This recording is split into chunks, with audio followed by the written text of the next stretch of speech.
Good morning, everyone. Welcome to Pre-Market News and Views. Today is Tuesday, October 4th, 2011. Let's get right into the charts here. We're going to start off with the S&P 500 E-mini futures. You'll see they are trading down about 12.5, 13 points at the moment.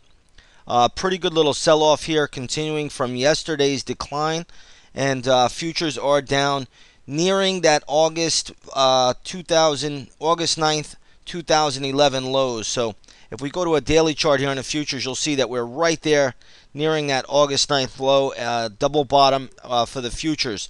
Now we'll see if this level can hold up around here. There is going to be some support right in this general area. After this, the market probably will flush a little bit lower. However, we are at some support, so we have to look at that right now for the futures right around this level. We'll see also if the dollar can pull back a little bit. The dollar's been on an absolute surge to the upside. You know, when the dollar is stronger, the market is weaker. Really that cut and dry, that simple.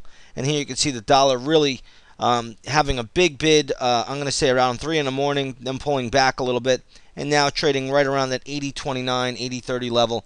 The dollar could go higher. I could see it actually going to a little bit more. But again, it's had such a big run, it may need to pull back a little bit now. But in any case, the market is selling off a little bit this morning ahead of the open, and we'll see how it plays out. There are a couple of things to talk about real quick, and then we'll get more into charts. First off, we do have the European markets down across the board. You have the French CAC 40 down about 3.26%. You have the German DAX down nearly 4%. And then you have the FTSE 100, which is not part of the euro. They can print their own money. They are down about 3% at the moment. So European markets are getting hit pretty sharply. Asian markets sold off again last night. You had the Hang Seng trading down 3.4%. That was a pretty sharp decline. The prior night it was down about 5%. So I mean the Hang Seng has lost, about 8% in 2 days. That's a tremendous decline. Also, you had the Nikkei down about 89 points, or another 1%. That's still a pretty good decline as well.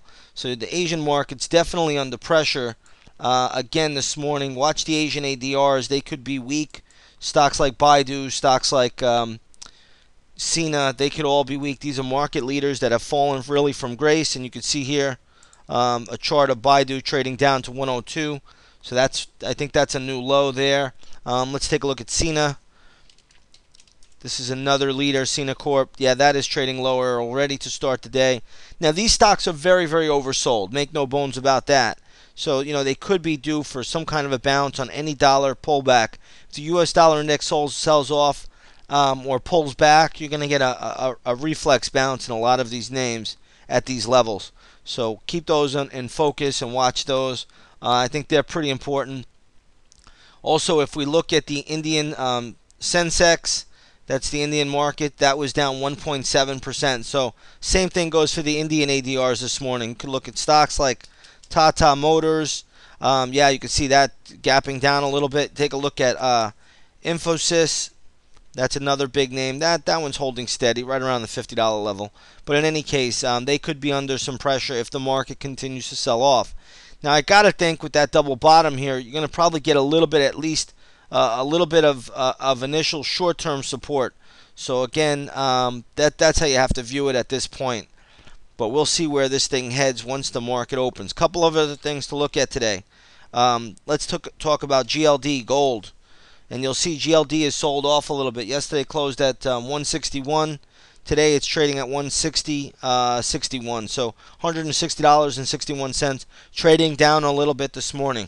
Let's take a look at SLV. SLV trading right now at $29.61. Yesterday, the SLV closed at $29.49. So SLV is actually trading up just a touch, and it's been wild trading. But again, I'm not seeing anything great for gold and silver. If the markets inflate, they'll probably trade higher. If the markets deflate, they'll probably trade lower. But in any case, realize these are just good trading vehicles at this point. Okay, so we'll have to wait and see exactly where they, find some real good bases to make on the daily charts. But right now in the interim, they're just good trading vehicles. Okay, let's take a look at USO. because I believe oil is down again, and sure enough, USO is trading down also. USO closed at $29.74. Right now, trading at $29.20. Spot crude, I believe, is down pretty sharply this morning. Let me get the exact quote on spot crude, and we'll see exactly where that is. But spot crude was down earlier, and right now it's trading down $2.40 to $75.22. So yeah, pretty big decline on crude. Let's take a look at AMR. Yesterday, American Airlines was absolutely had its wings clipped.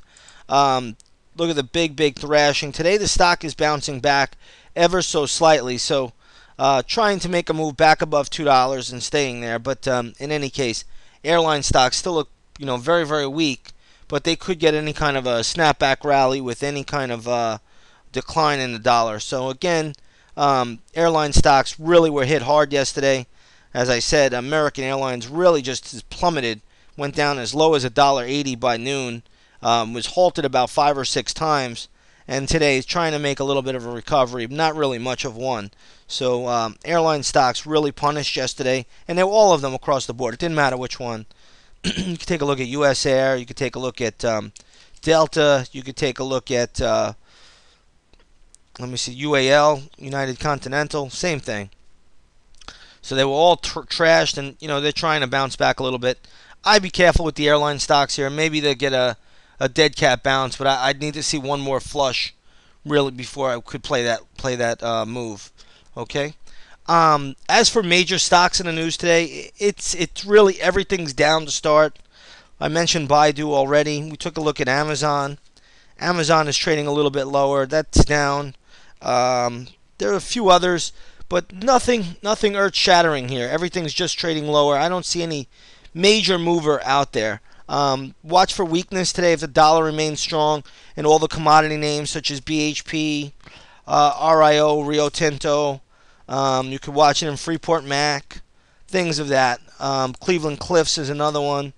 All of these stocks will be weak on the stronger dollar, but if the dollar starts to fade, these are going to be the candidates to get a bid and move higher. Okay? We do have Ben Bernanke speaking today, so very important. I really don't know what he's going to say, but I believe Ben Bernanke is going to be on Capitol Hill. He'll be speaking at 10 o'clock. So the markets will be, really waiting on any word to hear, is there going to be another QE3? He's going to probably hint that there'll be a QE3 to try to get the markets off the lows. That's kind of what he does. That's his MO lately. He hints at a QE3 without really doing one. I have a hard time thinking Ben Bernanke will do a QE3 right now. I think he'll do one probably sometime next year. The reason why I say that is there's so much inflation around the world, in Europe, in Asia, in the BRIC nations such as Brazil, Russia, India. So, realize that I don't foresee a QE3 at the moment, but hey, you never know. He's pulled out crazier stunts than this. So we'll have to wait and see how that plays out. But in any case, futures are bouncing up a little bit as the dollar pulls back. Notice a little uptick in the futures. Notice a little pullback in the US dollar index. I'll pull up the dollar chart, and you can see the dollar trading down. So that's where we stand. We'll leave it at that. I'd like to wish you all a great trading day. Those of you in the chat room, I'll see you on the microphone at 9:30. Have a great day, everybody.